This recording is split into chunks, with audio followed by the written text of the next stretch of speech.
Professor Fernand Marquis. We know each other for a long time. We cross, our paths are crossed all over the world, and here we are together. It's a pleasure and honor to be with you, Professor, again. Tell us something about, it's a different type of conversation today compared to previously. So tell us something about your research during all your career years, the field you have worked, and also how they apply in reaching sustainability or simply to the society. It is a pleasure also to join together with you again. I started doing research in thermoelectric materials and covered nuclear materials, and then developed the metallurgical field before embarking in nanotechnology and nanosystems, both from the most fundamental to the most applied, domains. And in the most applied domains, we have been engaged in developing systems, for specific applications. And these subjects covered, many years of work at many different institutions. I have been able to interact with many of my colleagues and supervised more than 45 PhDs and master students. And we have developed many joint publications, and we have many patents and patent applications. In later years, we have been sensitized for what is going on in energy and environment and sustainability, and we have been able to contribute significantly to this transition of harvesting energy from the conventional fossil fuels to renewable energy. In this field, when I have been working for many years with the Department of Defense as a professor at the Naval Postgraduate School, the Navy has taken a leadership position of establishing considerably very important goals and show how these goals could be achieved. So in that mandate, the Navy bases a responsibility of producing of the energy that they used. And these created initiatives that were designed to develop and implement considerable energy savings at the same time that we initiate several very successful plans in energy production. In my opinion, this was very meritorious and pioneering leadership, from the Navy. Similar programs have been developed in other forces, but in my opinion, we were a little bit more advanced by engaging early and by inbred and in that impact of what we were being able to achieve. And in other sectors, we have been able to collaborate with other institutes and other colleagues in developing thermoelectricity, in developing materials, not only metallic materials, but polymeric materials, composite materials, ceramic materials, composites. And in these fields, we covered many different science and technologies. We have been able to harvest the great discoveries of 91, the carbon nanotubes, and the great discoveries of graphene, and have been able to integrate these two type of amazing materials with outstanding properties, of course at the nano level. We have been able to fully integrate them and making the transition for the application of these materials from the nano to the micro, to the meso, to the macro scales. So to give you just some typical examples, we have developed, thermal fluids, nano-lubricant fluids, nano-lubricant greases, and we have developed what we call the hybrid materials, when we integrate these materials in composites, both polymers and ceramic makers. And how they help the daily life of the society, or how they help sustainability by applying all this fundamental research done. That's a very good question, and I will give you some typical examples. Today we are facing amazing challenges in all domains of sustainability, and of course we cannot cover in this brief discussion all these domains, but I'll give you an example: the transportation industry, that is now responsible for a large number of emissions in the United States and other major industrialized countries. The emissions are very much related, in transportation to, the application of light-duty vehicles and buses. We save energy. The lighter they are, more energy, more sustainable we are. Indeed. And two examples are the automobile industry and the aircraft and aerospace industries. The emissions are related to many different factors, but some of them are, weight, engine efficiency, drag of the structures. And these materials, when they were being incorporated, they have been able to reduce considerably the weight, improve the performance, improve the crashworthiness, and better mechanical properties. Better mechanical properties, cycle life, longer cycle life. In my opinion, for us, the academicians, the people that are, developing our research, most often under the umbrella of education research institutes, we, in my opinion, have also the responsibility to ask the question: once we develop, we discover something, we find an effect, we have the responsibility of asking the question: what now? When?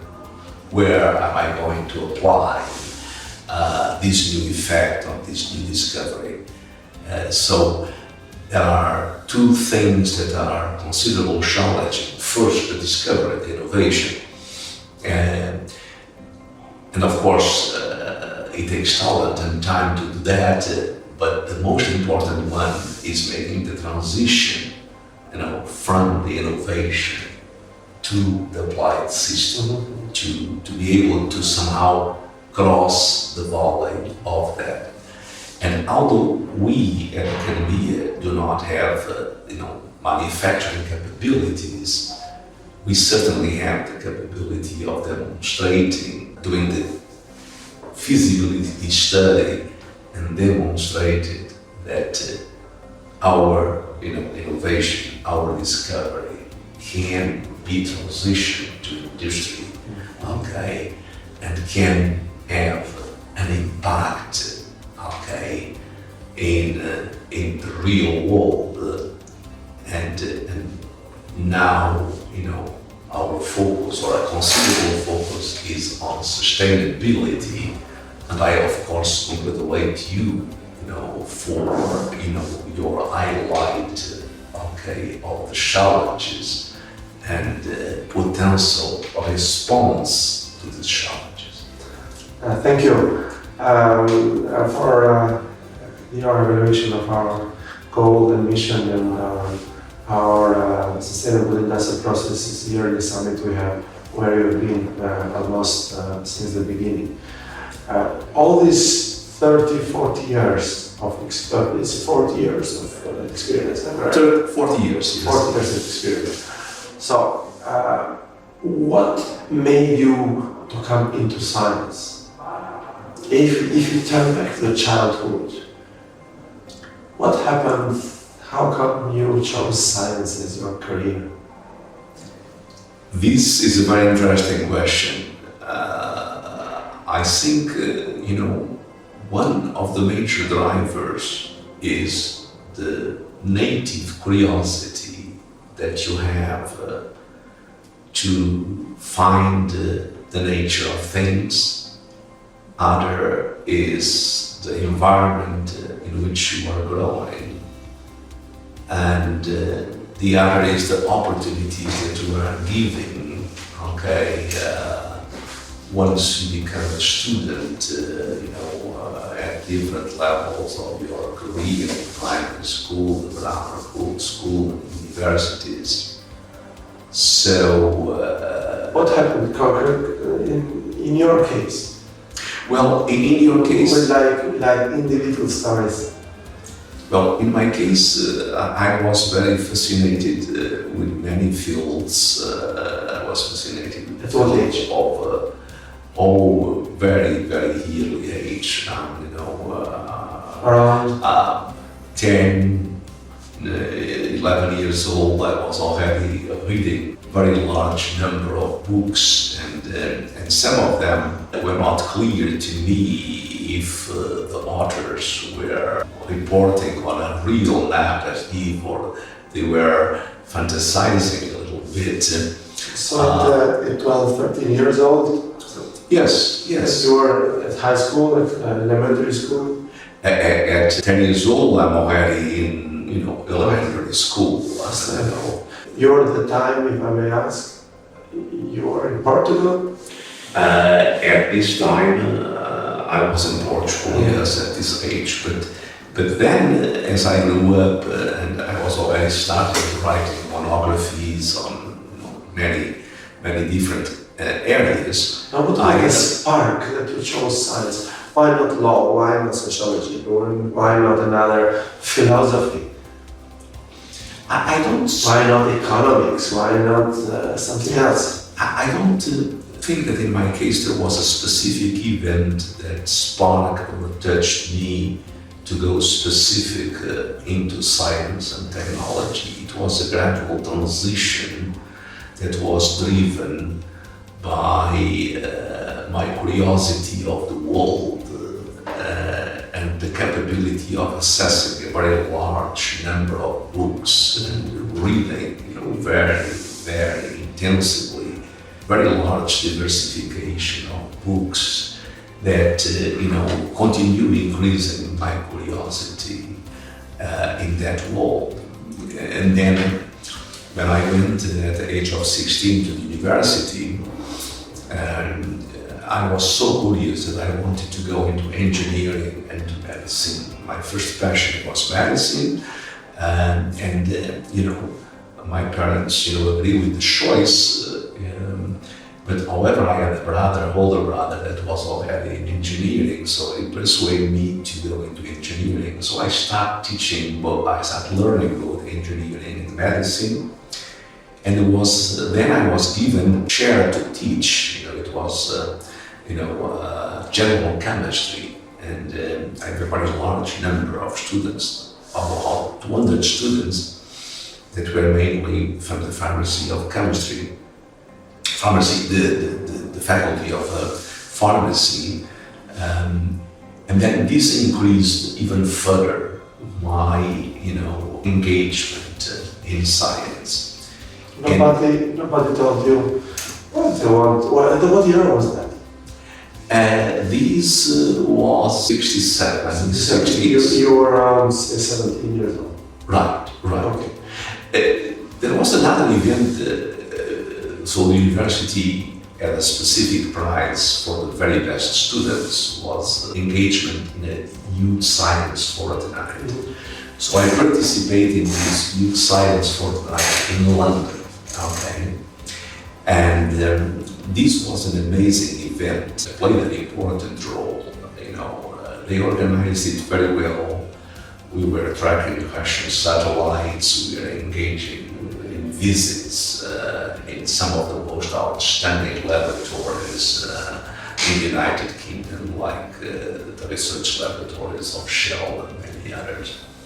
And that impression was so powerful that, when I had to write my report, I mentioned that I was fascinated, and delighted, by being part of what I was engaged on during these 2 weeks, and that I would come back, and I did. So I came back to Imperial College of Science and Technology, and as an academic visitor, I took my PhD from that college.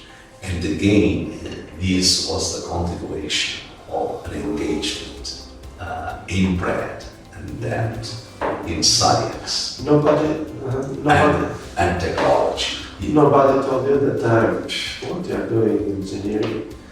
A lot of work, not enough money compared to other professions.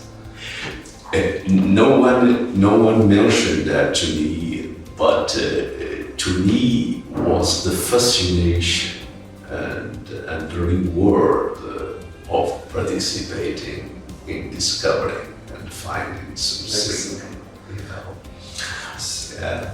So your life is it's a fulfilled life. I see when you are always active. You travel all over the world. This is a good example for a 16 years old that is here to be a role model to tell, wow, if you go in science engineering, you'll be so fulfilled as me. That's a very interesting point that you are making, and I think the capability of connecting.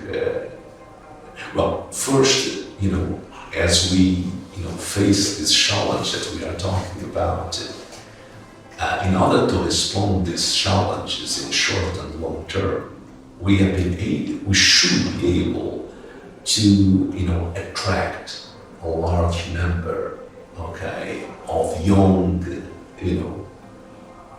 children into science and technology. Science and technology are some of the tools that will be able to make us respond to this. But so we need to expose these young children to science and technology, to engage them in events that can attract their curiosity and their fascination.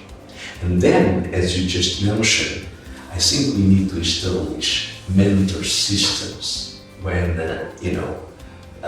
more accomplished, more mature person takes as younger ones as their mentees and takes the responsibility of providing them with the environment and the facilitation, for them to make significant contributions, because our native talent is only one of the ingredients that make possible for us to make contributions.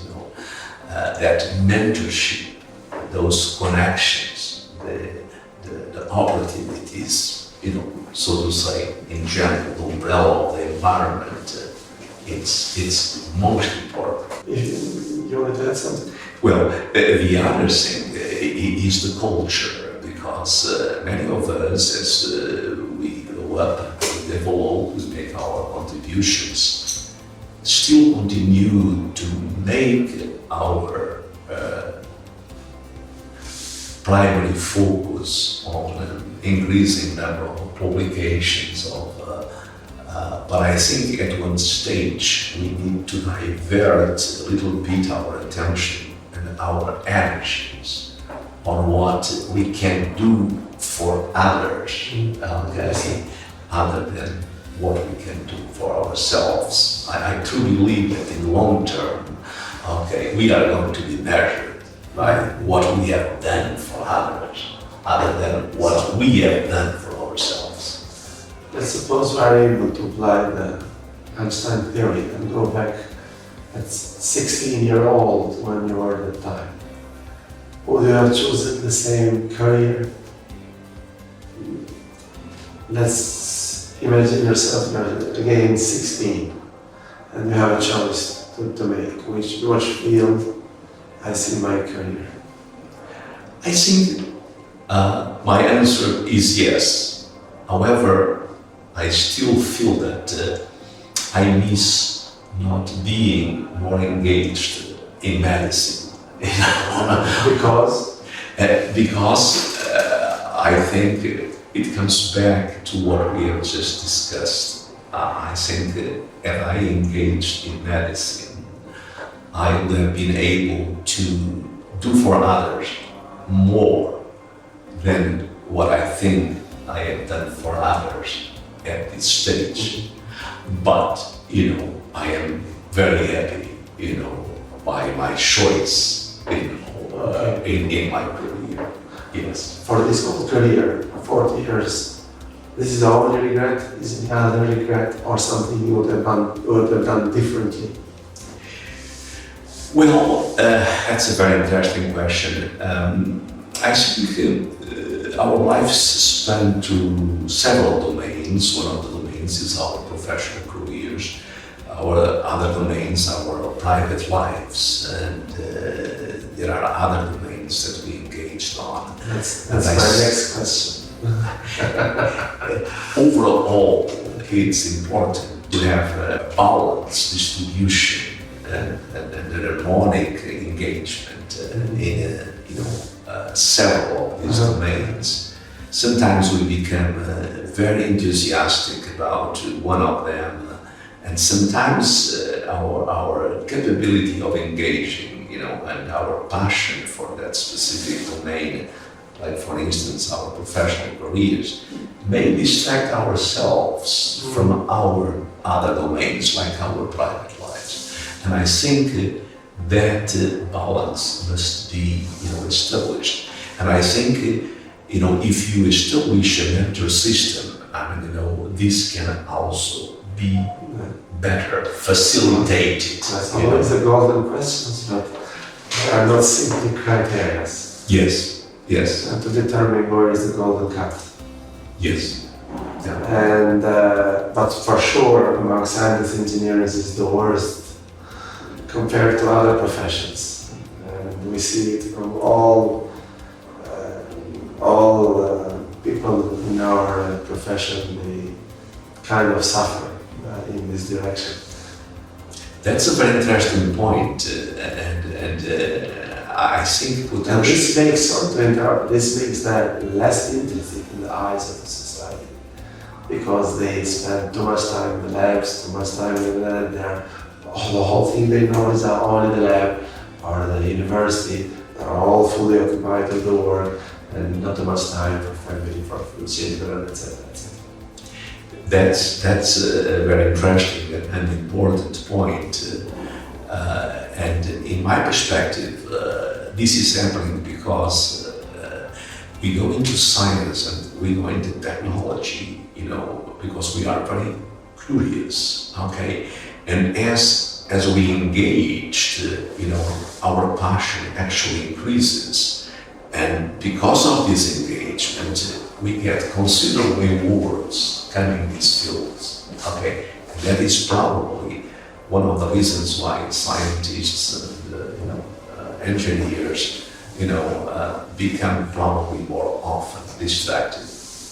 As far as the perspective of the society, I think you are right. I think in every probably culture and society, we do not get a really accurate image of what is life as a scientist, as an engineer.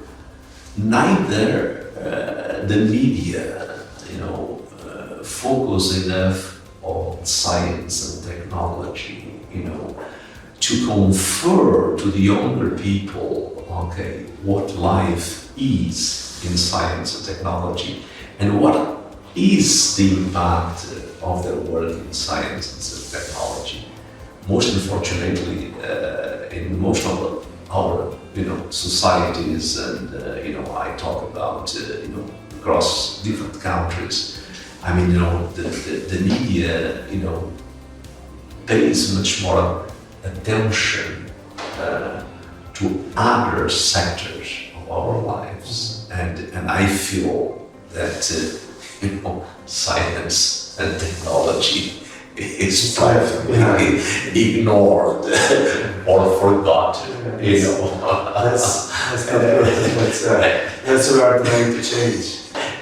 And this, of course, in my opinion, should be changed. Yes. At least get That's what we are trying to do. Equitative distribution, in order that the people, the younger people in our societies may have a more equitative opportunity to select their careers. What about your hobbies besides science? Any hobbies that you... Yes, I have considerable hobbies. I am fascinated with the sea, so I love sailing, I love going fishing, doing anything with the sea. I love doing anything with nature. I like to explore nature, I like to climb, I like to walk. I feel that the inner contact with nature, being it the sea or being the mountains, almost transforms me a little bit. Okay. And in this sort of smaller inner transformation, I feel myself, a little bit closer to who I am, and then I find it very, very rewarding. And just to finalize, you worked for the Navy. I have been working for many years. Specific, different kind of academics. So you know the certain degree of freedom that academics have, but also you worked for the Navy and military, where it is a strict chain of command. Where you fit the best in the chain of the command, or in the freedom of academia, or both of them. I think in our careers we need to have a significant amount of freedom, but we need to develop specific goals and objectives that need to be accomplished in a timely fashion. And for that, we need to develop significant rigors. And sometimes work within defined boundaries. So, and in my opinion, the military, or at least US military, is still one of the great institutions. There's no problem with that. Because they have these rules, and these goals, I think, the important thing. When you are developing applied research, there are specific goals that you need to reach, and there is also, a time frame, So, in my opinion, our systems are very sophisticated and they are very capable. They are designed to perform, but they will perform to the measure that performance is demanded. So the more demand we impose in our systems, the more performance we reach. So the academy is a more relaxed environment. The demand is very low. The military is a more organized domain. The demand is higher. And because the demand is higher, the performance is in us. And I have seen that with my conventional students from the academy, and my conventional students from the the naval school, there are senior officers that have experience feel the need to respond with an effective response in a very controlled time frame. And I think these are benefits, both experiences. My experience with, especially with the United States Navy, all people I know, are frank people. They are just simply, sometimes they say, oh, I have so many problems today, I have so many problems. So they do not hide the problems. But they don't explain what kind of problems they have. They're easygoing. But it's different when you are under chain command with others. But combining freedom of academia and the chain of command in Navy probably is innocent and probably is one of your strong points. Indeed, I think they are both very effective management systems because I believe that many of us are born with tremendous resources and many of us go through our lifespans without using the nature fraction of these resources. So we need to be included in a specific environment that facilitates and demands for us the engagement of all these resources. Excellent. It's a real pleasure to speak with you again. We'll have other chances. But again, it's a pleasure and to have you here and to have this discussion. We'll continue. Thank you very much. Thank you very much for having me. It is a pleasure. Yeah, thank you.